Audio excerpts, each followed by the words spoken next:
Birinci fəsil. Eyfel qülləsinin cənub dayağı ilə qalxan Otis liftinə turistlər kip doluşmuşdular.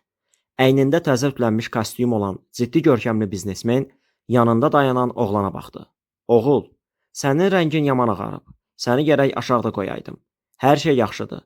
Həyəcanını ram etməyə çalışan oğlan cavab verdi. İndi lift dayanar və mən düşərəm. Nəfəs almağa havam çatışmır.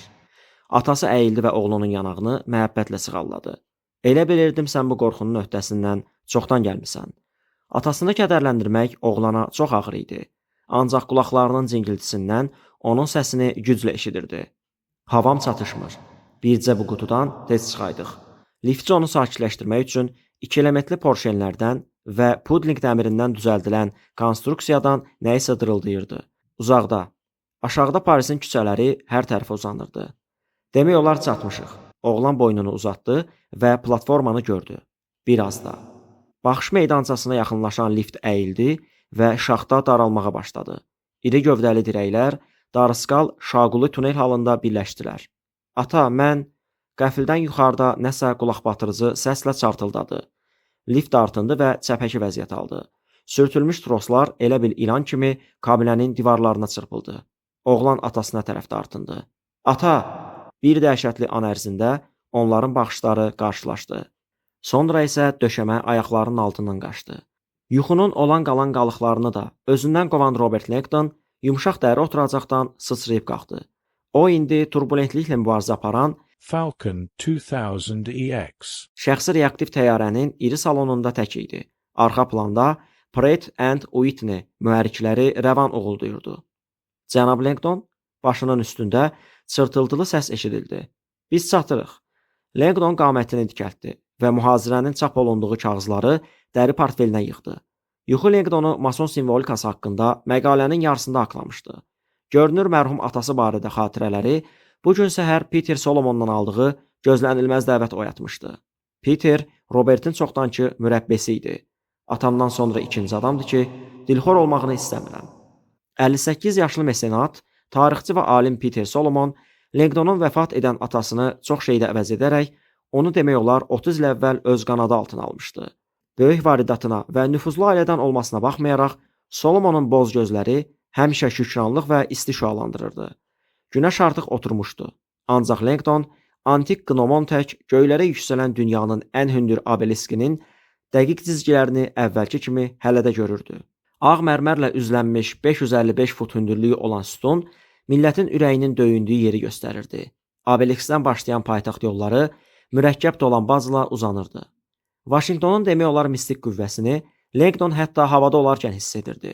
Bu şəhəri sevirdi və təyyarə yerə toxunan kimi qəlbində xoş təlatüm keçdi. Təyyarə Dallas Beynəlxalq Aeroportunun geniş ərazisinin harasındasa yerləşən şəxsi dayanacağa buruldu və dayandı. Langdon şeyşüyünü yığdı, pilotlara təşəkkür elədi və dəbdəbəli salondan trapa çıxdı. Soyuq yanvar havası xoş azadlıq hissi bəxş edirdi. Nəfəs al, Langdon. Açıq məkanı ləzzətlə gözdən keçirə-keçirə fikirləşdi. Ağ duman uçuş enmə zolağının üzərinə bütöv örtüyü kimi sərilirdi və Langdona belə gəldi ki, o asfalta yox, bataqlığa ayaq qoyur. Salam, salam.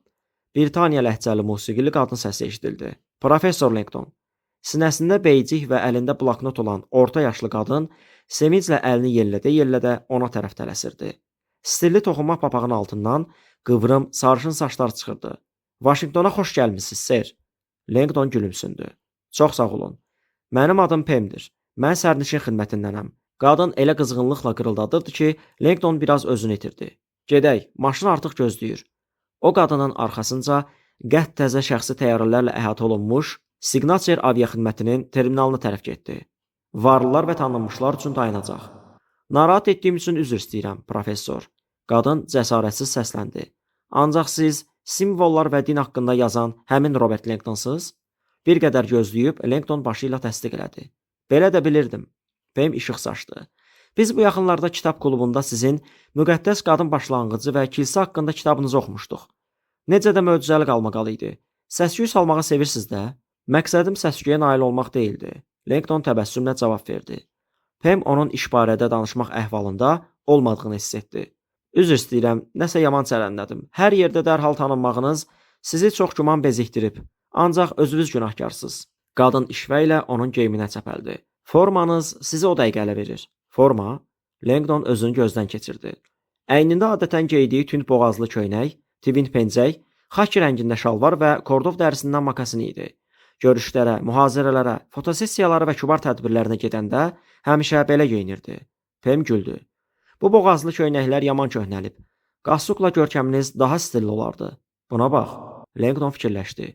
Bircə boğazımda ilgəyim çatmırdı. Səsküylü adı olan Phillips Exeter Akademiyasının kollecində Roberta həftədə 6 gün qassukda olmaq lazım gəlirdi. Müasir qassukun Romada, natiqlərin səs tellərini qızışdırmaq üçün taxdıqları ipək yaylıqdan meydana çıxdığı ilə bağlı kollecin direktorunun romantik təsəvvürlərinə baxmayaraq Langdon bilirdi. İngilis sözü olan kravat, qassuk, kroat, xarvat sözündən əmələ gəlib.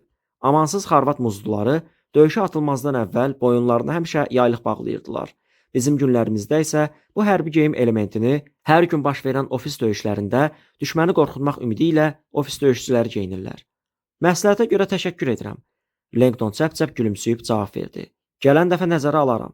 Bəxtindən qabaqda elegant Lincoln Town Car göründü və tünd kostyumda qədd-qamətli kişi maşından düşdü. Mr. Langdon, mənim adım Charles'dır. Mən Beltley limuzin kompaniyasındanam. Nəzakətlə qapını açdı. Axşamınız xeyir olsun. Ser, Vaşinqtona xoş gəlmisiniz.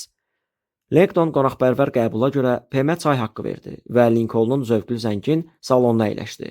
Sürücü hərarəti nizamlayıcısını, suyu və indicə bişmiş bulkalar olan səbəti göstərdi. Bir neçə saniyədən sonra maşın özəl trasla aeroportun ərazisindən çıxdı. İkinci yarı deməli bax bu cür yaşayır. Maşını Windsock Drive-la qovan sürücü yol vərəqəsində nəzər saldı və zəng vurdu. Beltway limuzin işgüzar səslə dəstək dedi. Müştərini götürəndən sonra zəng vurmağımı xahiş ediblər. O bir qədər sustu. Bəli, ser. Qonağınız Mr. Langdon gəlib çıxıb və axşam saat 7 üçün onu Kapitoliya çatdıracam. Kömək etməyimə şadam, ser. Langdon gülümsündü. Onda hər şey nəzərə alınıb. Peter Solomon heç də az olmayan hakimiyyətlə, asanlıqla və üzünə güc vermədən sərəncam edir, bununla belə xırdaca detalı da nəzərdən qaçırmırdı. Hərçənd hesabda bir neçə milyard dollar işə mane olmur. Langdon dəbdəbəli dəri oturacağın, söykənəcəyinə yayxandı və gözlərini yumdu. Aeroportun səs-küyü tədricən azalırdı. Yarım saatdan sonra onlar artıq Kapitoliya çatacaqlar. Hələlik isə fikirləri cəmləmək yaxşı olardı. Hadisələr elə sürətlə başlayırdı ki, onu necə bir qeyri-adi axşam gözlədiyini Langdon yalnız indi dərk etdi. Sir örtüyünün altında gəlmişəm. Şənd-şənd fikirləşdi. Bu arada isə Kapitoliyadan 10 mil məsafədə Robert Langdonun gəlişinə ciddi cəhdlə hazırlaşırdılar.